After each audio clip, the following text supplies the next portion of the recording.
Welcome back to another quiet journey through time. Tonight we leave behind the noise of our modern world and drift into the stillness of forgotten America. There's a stretch of road in the middle of America where time forgot to move. You won't find it on many maps anymore. Not the way it used to be. The lines have faded, the signs rusted, and the pavement carries the quiet echo of 1,000 engines that once sang through these fields. They called this place Claremont Junction. Population, a few hundred, once maybe less now. It sat along the old Mother Road, Route 66, that lifeline of motion, connecting Chicago to Los Angeles, the promise of westward dreams.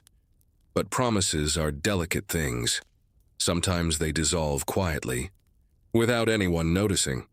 When the interstate came, the big, clean, modern highway, it cut just 10 miles north of here, 10 miles.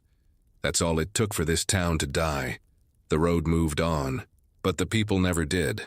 They stayed behind, stubborn or hopeful, and maybe both. The gas station owner, who still came out every morning to wipe dust off the pumps. The diner lady who kept a pot of coffee warm for travelers who never came. The last mechanic in town, who said he could fix anything except the silence. You can almost hear them if you listen hard enough.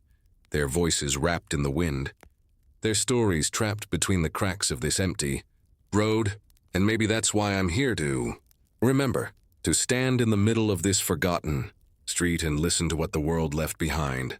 Somewhere out there, the highway still hums, thousands of cars, endless motion, the rhythm of progress, but here, only the cicadas and the sound of a door swinging on its hinge. This is what it looks like when the road keeps going and a town doesn't. They say progress doesn't make a sound, but that's not true. It hums, a steady vibration. Miles away, engines, machines, men in suits drawing lines on maps. And one morning, without warning, you wake up and realize the world has quietly redrawn itself. And you're no longer in it. That's what happened here. When the new interstate opened, the shiny one that promised smoother travel, faster routes, safer turns, people cheered. They called it the future. But futures always have a cost.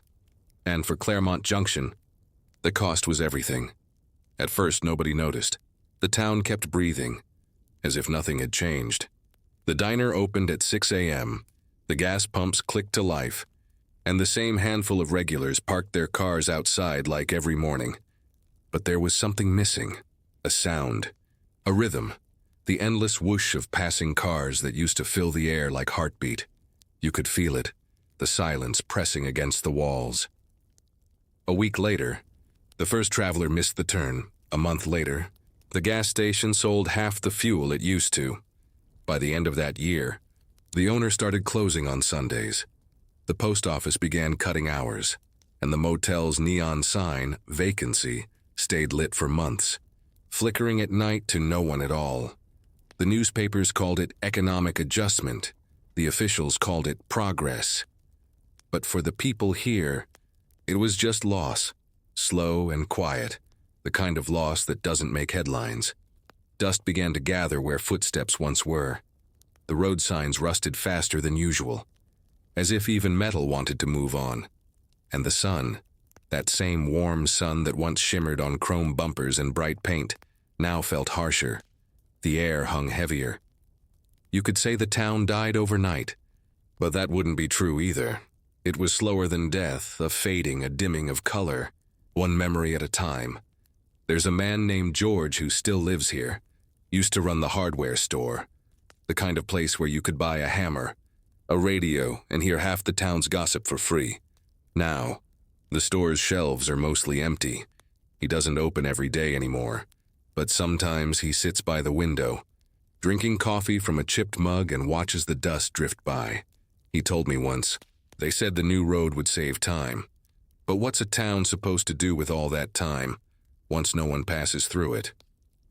I didn't know how to answer. Maybe no one ever did.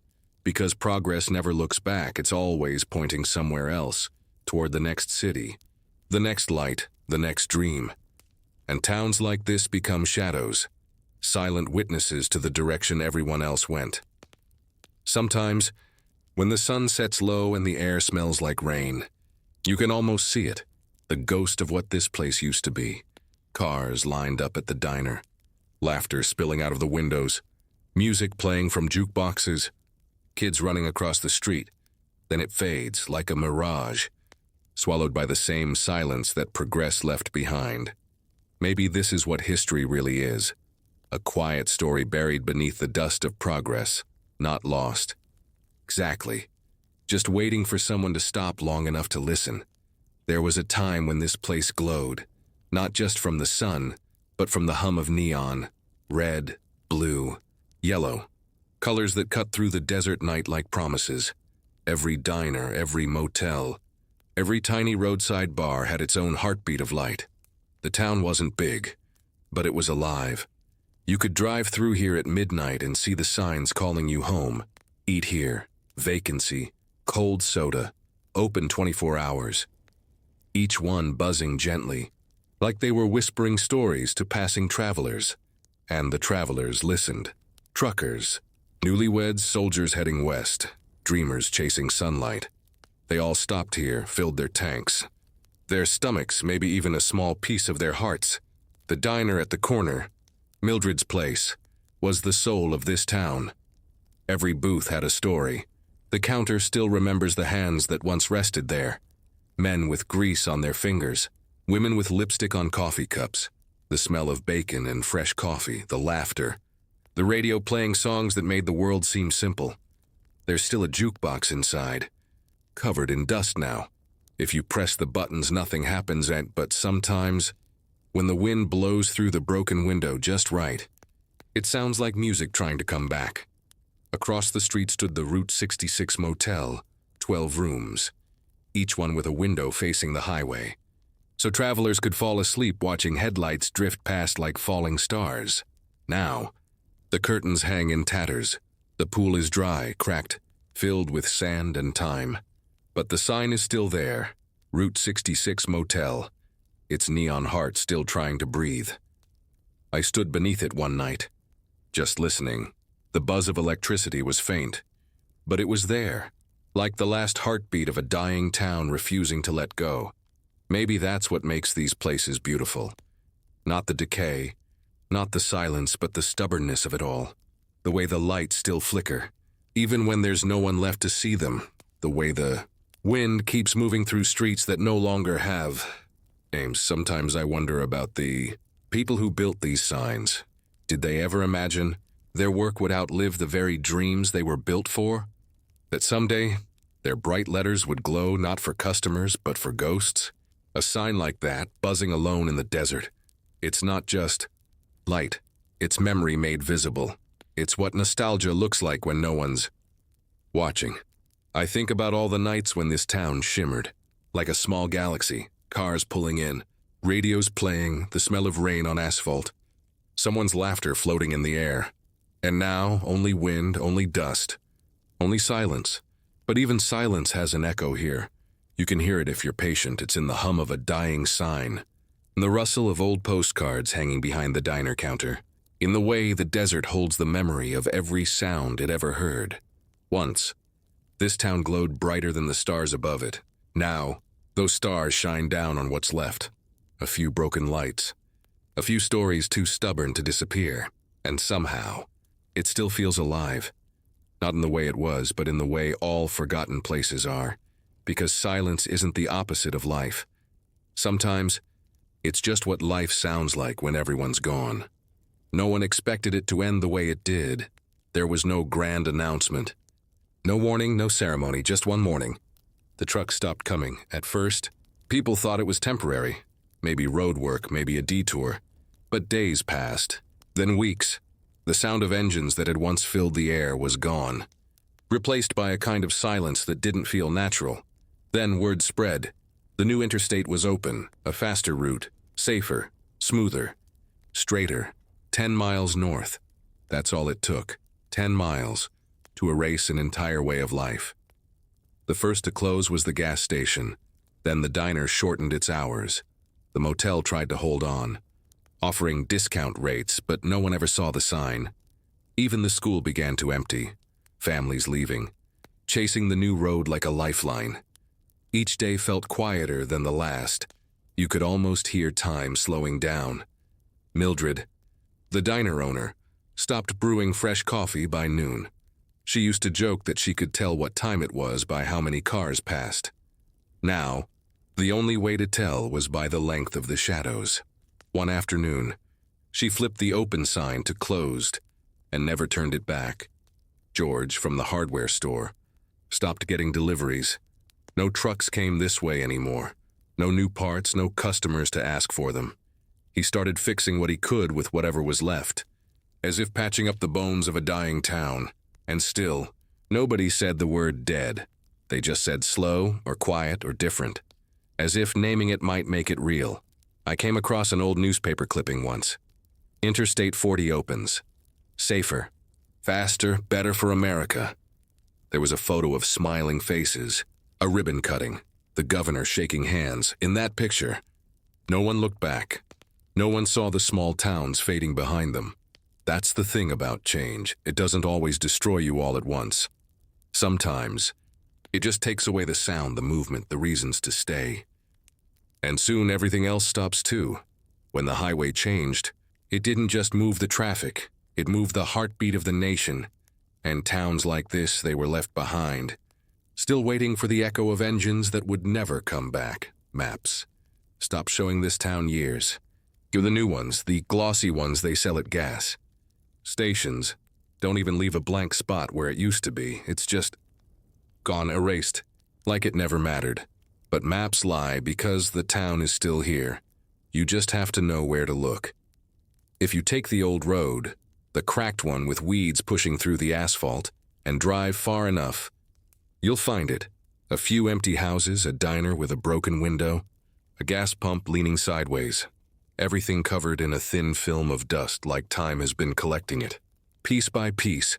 And if you listen, really listen, you'll hear it breathing, not loudly, not like before, but quietly, softly. Like a ghost whispering through the wind. Some say no one lives here anymore. That might be true, but ghosts do. Not the kind that haunt, the kind that remember.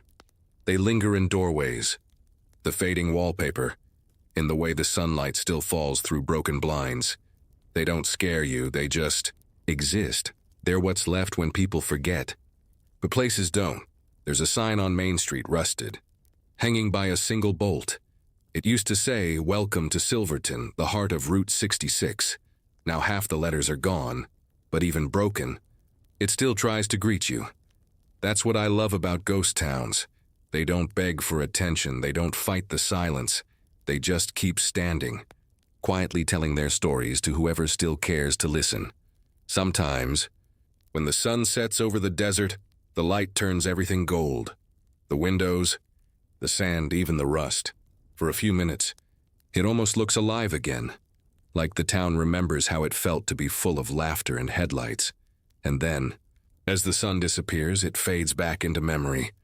I met an old man, once one of the last who refused to leave. He lived in a trailer behind what used to be the post office. Said he couldn't stand the noise of the interstate. Told me the quiet here had a kind of honesty. He said, "You know, son, places don't die. People just stop showing up." That line stayed with me, because maybe that's what this place really is, not dead, not gone, just waiting for someone to show up again. Sometimes, travelers still wander in by accident. Their GPS loses signal, or they take a wrong turn, and suddenly they find themselves driving down a road that doesn't exist on any modern map. They stop for a moment, look around, and maybe, just maybe, they feel it. That strange, comforting weight of history still breathing under the dust, and then they drive away. The town doesn't stop them. It never does. It just goes quiet again. But for a brief moment, someone remembered. And maybe that's enough, so yes, maps may forget. But memory has its own way of drawing lines, somewhere between the light and the dust, between the echo of laughter and the hum of an old neon sign. This town still exists, not for the world, but for the ghosts that call it home, and for anyone willing to listen. There's a point, late in the evening, when the light feels different here. The sun hangs low over the desert, and everything turns the color of old. Photographs, that faded gold that makes you feel like you're looking backward in time. That's, when I like to walk through the town. Not because there's much to see, there isn't, but because it feels honest. Every broken window, every rusted mailbox, every faded sign is telling the truth. No pretending, no polish, no lies, just the quiet, patient truth of a place that's seen everything, lost everything, and still stands. The old diner sits at the corner, the one that used to glow red and blue at night. Now, its windows reflect nothing but dust. Inside, the stools are still lined up, a few fallen over, their metal legs bent like tired knees. A coffee pot sits on the counter, its glass cracked. If you look close, you can still see a faint ring on the table, the ghost of a cup that once held someone's morning. Sound of gentle wind, a creaking door, faint metallic clatter. Every object here remembers. That's what makes this place feel alive, even in its stillness. A town doesn't die when people leave. It dies when no one remembers it existed. And somehow, this one refuses to let go. Out near the edge of town, where the highway once hummed, there's a single streetlight still standing. Most nights it flickers. Sometimes it glows steady, like it's gathering strength from the past. And other nights, it barely breathes, just a pulse of light in a sea of darkness. They call it the last light on Route 66. Nobody knows how it's still powered. The grid's been down for years. But somehow, that bulb keeps burning. Maybe it's solar, maybe it's luck, or maybe, just maybe, it's the town's way of saying it's not finished yet. People say the light turns on at the same time every night, just before the stars appear, and if you stand beneath it, you can hear something, a low hum, like the memory of engines passing through. Some say it's just the wind. Others swear it's the sound of the road itself, remembering every tire that ever rolled across it. One night, I decided to wait for it. I parked my car by the old gas station and walked down what used to be Main Street. The air smelled like dust and sage, the kind of scent that never leaves the desert. Everything was still, even. The wind seemed to be holding its breath, and then, faint at first, the light flickered. It wasn't bright, not like the old neon signs, but in that moment, it felt like enough. I looked around, and for a split second, it was as if the whole town came alive again. The light touched every surface, every window, every piece of glass that could still catch a reflection. It was like the town took a breath, one last, quiet inhale of life, and then, just as quickly, the illusion faded. The diner went dark again, the wind picked up, and the silence returned, but that light stayed on. I thought about the people who once filled this place, truckers stopping for pie and coffee, kids running down the sidewalks, couples dancing under neon, all of them gone now, but their stories, they're still here, in the way the air feels heavy, in the way the ground hums faintly at night. Maybe ghosts aren't people. Maybe their memories too stubborn to leave. There's something peaceful about that thought. The idea that even after we're gone, something of us lingers in light and sound, in the quiet corners of forgotten places. The train still passes here, once every night. You can't see it from town, but you can hear it. That long, low call that stretches across the desert like a reminder that somewhere, life goes on. It doesn't stop here anymore, but it sings to it, like an old friend calling from far away. Sometimes I imagine the light answering back, one flicker, one pulse, as if to say, we're still here. I stood there a long time that night. The desert sky turned black, and the stars came out, billions of them scattered across infinity. And in that vast darkness, that single streetlight seemed impossibly small, but it was still glowing. That's what Route 66 has always been about. I think, not the road itself, not even the towns along it, but the idea that even when the world moves on, something remains, something humble, something human. When people talk about progress, they talk about what's gained, but they never talk about what's left behind. They forget that every new highway casts a shadow, and in that shadow, there are places like this where time doesn't pass the same way, where memory settles like dust and refuses to be blown away. I think that's why I keep coming back here, not because I expect it to change, but because it reminds me that stillness has its own kind of beauty. Not every story needs movement. Some just need to be remembered. Before I left that night, I walked up to the streetlight, its pole rusted. Its glass cracked and I touched it. The metal was warm, alive somehow. I looked up, and there it was, glowing against the stars, the last light on Route 66. And in that moment, I realized something. Maybe the town didn't die with the road. Maybe it became something else. A memory too strong to fade, a story too gentle to forget. Because in the end, places like this don't really disappear. They just change shape. From roads to memories, from noise to silence, from light to the faint hum of something still trying to exist. I stood there until the light flickered one last time, and when it did, I didn't feel sad. I felt grateful for the stillness, for the quiet, for the reminder that even forgotten places can keep a small piece of eternity. Somewhere out there, on a road no map remembers, a single light still burns. It doesn't shine for travelers anymore. It shines for memory itself. And maybe that's enough. Morning comes slow here, not like in the city, where the light rushes through glass and noise and schedules. Here, it arrives like an old friend, quiet, familiar. Taking its time, the sun crawls over the mountains, spilling gold across the empty streets. Every shadow stretches. Every piece of rust glows red for a few minutes.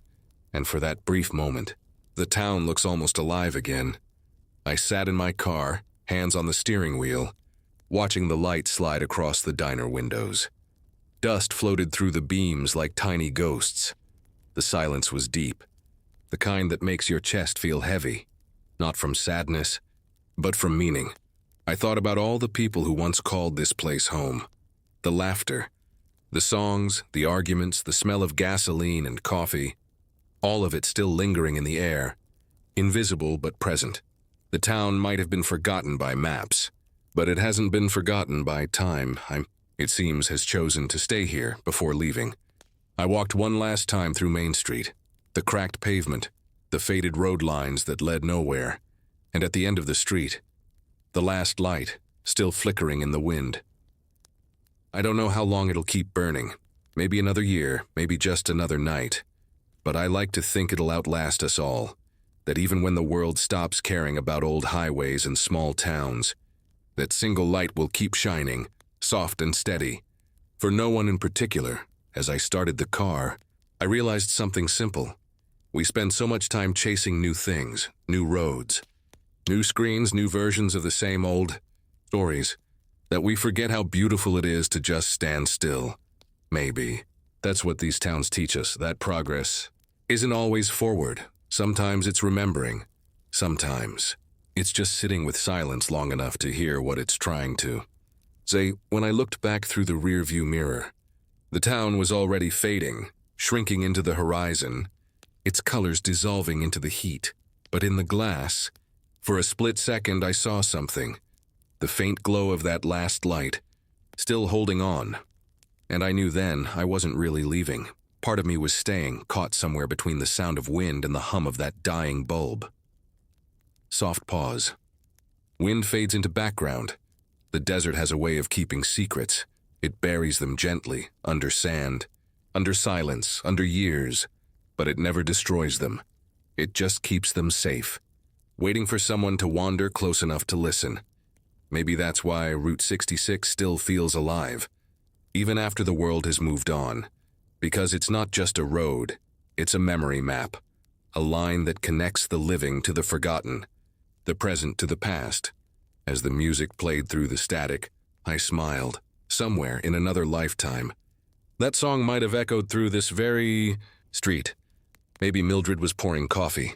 Maybe George was opening his shop. Maybe the world was still moving slow enough for people to notice each other.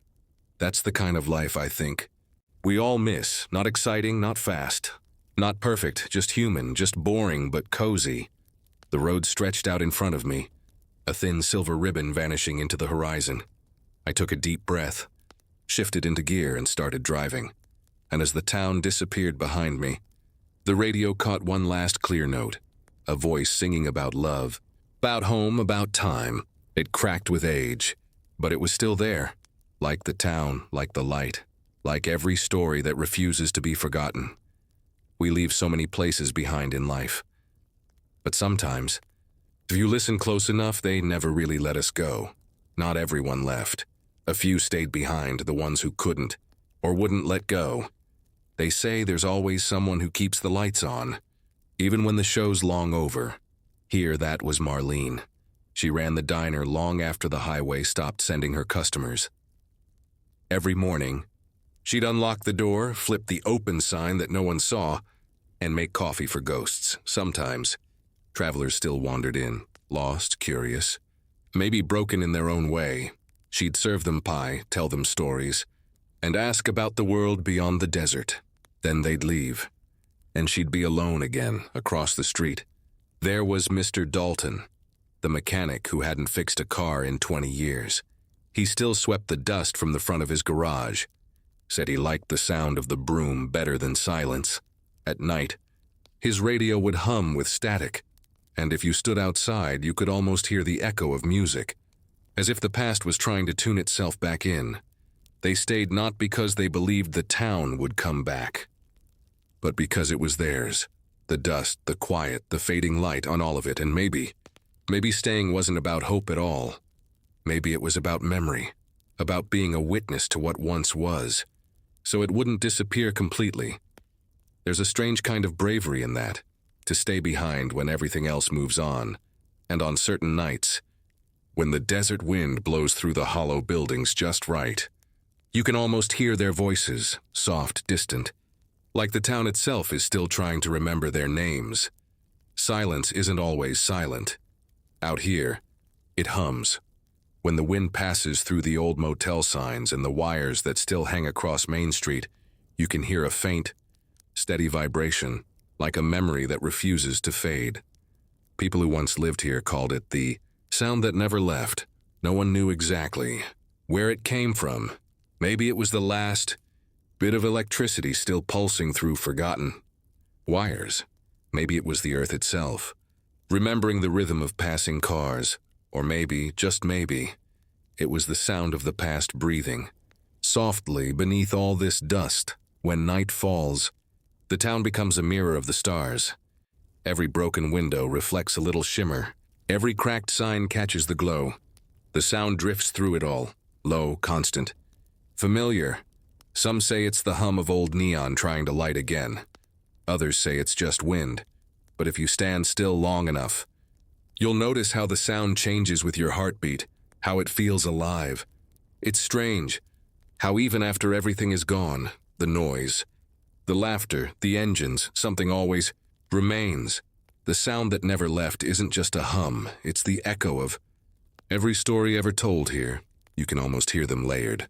Inside it, the clink of a coffee cup at Marlene's diner, a car door closing, a jukebox starting a song halfway through. Each tone fades into another, until the whole town becomes one single note of memory. Out here, time doesn't move forward. It hums in place, waiting for someone to listen.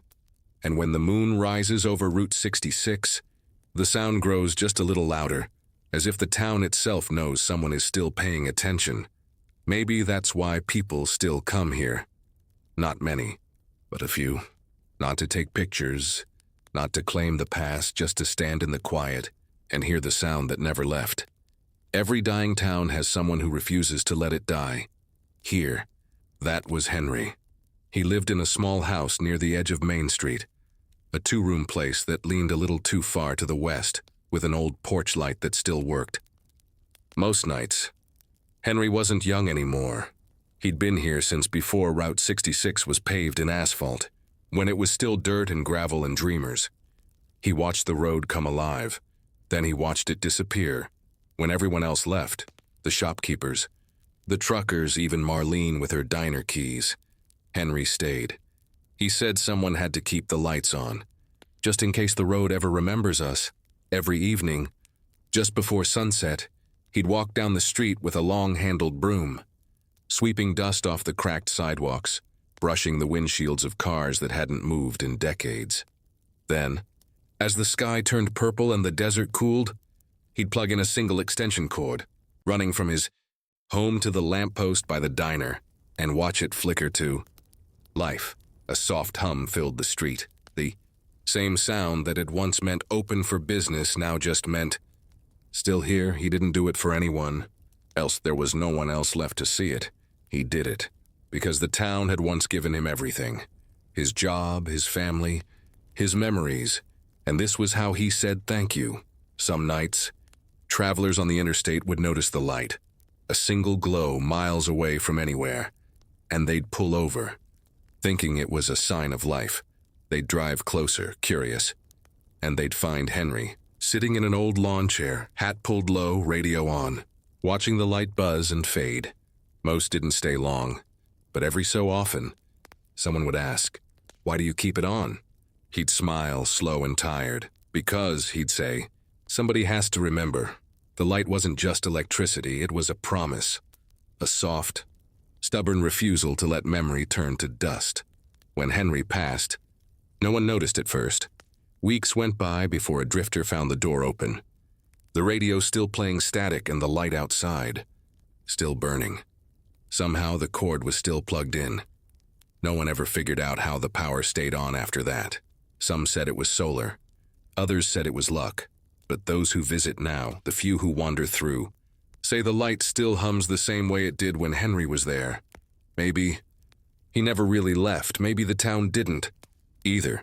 Maybe some promises outlive the people who make them. Time is a strange thing out here. It doesn't move and it lingers.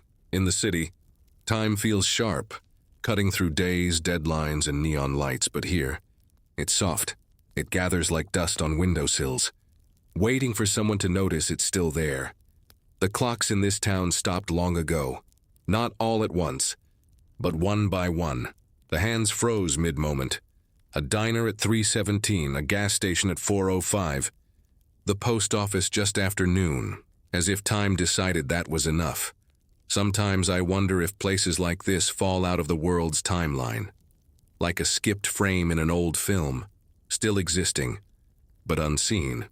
You can feel it when you walk these streets. The air feels heavy, almost thick with memory. Every sound echoes just a little too long. Even the sunlight seems to hesitate before touching the ground.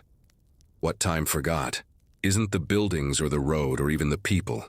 It's the moments, the laughter outside the diner, the hum of the jukebox before a favorite song, the smell of gasoline and hot coffee mixing in the afternoon heat. Time didn't take those away. It just stopped carrying them forward. And so they stayed here, replaying over and over, quiet as breath, fragile as light. Maybe that's what memory really is. Not something we remember, but something that refuses to be forgotten. The world forgot this town. Maps forgot its name. But time still holds it gently. In the spaces between seconds where nothing moves. And everything still matters. Out here, time doesn't heal, it preserves. Like glass around a flame, fragile, flickering, but still alive. I found it inside the post office, a single letter, yellowed, brittle, sealed with a fading red stamp. It was lying behind the counter, half buried under a pile of unopened mail and cobwebs. The envelope was addressed to Marlene Carter. Route 66 Diner, Main Street, no return name. No date, just a postmark from 1968, the same year the interstate opened and the town began to fade. It was never delivered. Maybe it arrived too late. Maybe there was no one left to hand it to. The paper inside was fragile, folded neatly, as if whoever wrote it believed it would be read soon. I didn't open it. Something about it felt sacred, like a message that wasn't mine to know. But I kept thinking about it, about the person who wrote it. Their hand pressing ink to paper, their heart heavy with words they'd never get to speak aloud. Maybe it was a love letter, maybe it was a goodbye, or maybe it was something simple. I'll be there soon. Don't close the diner yet. Wait for me. Sometimes I think the letter was meant for the town itself, a final whisper before everything went quiet. There's something haunting about words that never reach their destination. They hang in the air unfinished, like ghosts, waiting for an echo. I left the letter where I found it in the quiet of the post office, under a broken window that let in just enough light to read the name.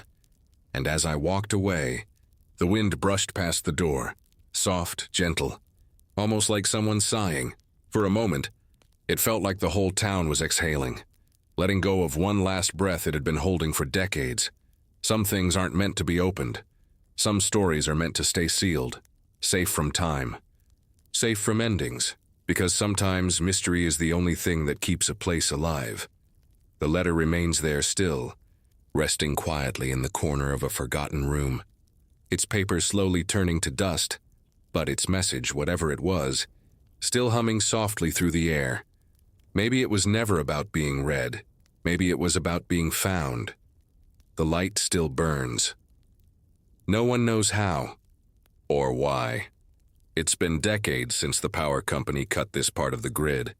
But every night, as the sun dips below the horizon, that single streetlight on the corner of Main and Carter flickers to life. Always the same way. A slow pulse, a hum, then a steady glow, soft and golden, cutting a narrow path through the dark. The locals, what few there are, call it the memory light, because it only comes on when the wind blows from the west, the direction of the old Route 66. They say it remembers. Maybe it remembers the sound of engines, the smell of gasoline and rain on asphalt. Maybe it remembers laughter spilling from the diner windows, jukebox songs leaking into the warm night air. Or maybe it remembers Henry, the man who kept it burning long after everyone stopped watching. The light has seen everything, lovers meeting under its glow, friends saying their last goodbyes, travelers passing through, never realizing they were the last ones who ever would. Now it stands alone, surrounded by the bones of a town that used to hum like a heartbeat, yet it hums still, that same low electric note that fills the silence with something alive. Some nights, if you listen close enough, you can almost hear words inside that hum, whispers carried by the wind, names the world forgot but the light never did. It hums for Marlene, for Dalton, for every soul that ever called this place home. The light remembers everything. It remembers the warmth of a morning coffee, the echo of a child's laughter in the back seat of a passing car, the smell of fresh asphalt under the summer sun. It remembers the moment everything stopped, when the road moved on, and the world forgot to look back. Still, the light burns. Sometimes it flickers, as if struggling to decide whether to hold on or finally rest. But each time, it steadies itself, glowing like an old soul, refusing to fade. Maybe it doesn't need electricity anymore. Maybe memory itself is enough to keep it alive. They say the universe remembers light long after its source is gone, that the glow of a dying star still travels for billions of years, touching worlds that never knew it existed. Maybe this small, stubborn lamp is the same, a star for a town that time forgot, a promise that even when everything else is gone, something, and however small, however fragile, will still shine. I stood under it once, long after midnight. The hum was steady, like a pulse. The air was cool, and the sky clear enough to see every star. For a moment, I couldn't tell where the light ended and the sky began. It all blended together, earth and memory and silence. And I realized, maybe the town didn't die with Route 66. Maybe it just became light, a glow at the edge of time, waiting for someone, somewhere, to look back and see it still burning. Morning comes slowly here, the kind of slow that feels like the world is remembering how to breathe. The light over the town turns from gold to gray, shadows stretching long across cracked pavement and empty porches. It's quiet, not the silence of nothingness, but the silence that comes when everything has already been said. I stood there for a while, watching the sun crawl over the gas station sign. The one that still reads open 24 hours. It hasn't been open in 40 years. But somehow, the words still mean something. Maybe everything here does, the signs, the sounds, the dust. Maybe they're all just trying to remind us that nothing truly disappears. Before leaving, I walked down Main Street one last time, past the diner door that still squeaked when the wind moved it, past Henry's house, past the old motel where the letters on the sign now spell only OTL. The town looked peaceful, not dead, not forgotten, just resting. As I reached the edge of the highway, I looked back. The light was still on, flickering faintly in the bright morning sun, barely visible but still there, a single point of gold against the pale horizon. And then, as the wind picked up, I heard it again. That hum, the sound that never left. It followed me as I started the car. Faint at first, then steady, like a song only the desert knows the words to. I drove slow, the tires whispering over the old asphalt, the road unraveling ahead like a line drawn through memory itself, mile after mile. The town grew smaller in the mirror until it was gone. But somehow, it didn't feel like I was leaving. Because out here, the road never really ends. It bends, it fades, it forgets, but it always finds its way back. Every cracked line on the pavement, every rusted sign, every mile of empty horizon, all of it carries the ghosts of everywhere we've been. And if you listen closely, you can still hear them, the laughter, the engines, the stories that never made it home. Maybe that's what Route 66 always was. Not a road, but a heartbeat. One that keeps echoing long after the world moves on. I drove until the light disappeared behind the curve of the earth. The hum faded too, leaving only the wind and the quiet promise that somewhere up ahead, another forgotten town is still waiting to be remembered. There's a kind of quiet that follows you after a place like this. Not the kind you notice, but the kind that seeps in, soft and slow until it lives in the spaces between your thoughts. You carry it home without meaning to. It lingers in your shoes, in the smell of dust on your jacket, in the sound of the tires still humming in your memory. The world feels louder after that. Cities, people, voices, screens, all rushing to fill the silence you didn't know you missed. But when the noise fades, when night settles, that quiet returns. It waits, like an old friend who doesn't need to speak. Sometimes I think that's what these forgotten towns really are. Not ghosts, not ruins, but keepers of silence. The kind of silence that remembers. Maybe that's why I came here, not to find what was lost, but to listen to what still remains. The light, the road, the air, all whispering the same thing. We were here, and somehow, that's enough, because even if the maps erase it, even if the world forgets, the quiet stays. It stays in the cracks of the road, in the hum of the wind, in the faint warmth left on an old diner counter. It stays in us in every story we tell, every photograph we take, every time we slow down long enough to remember.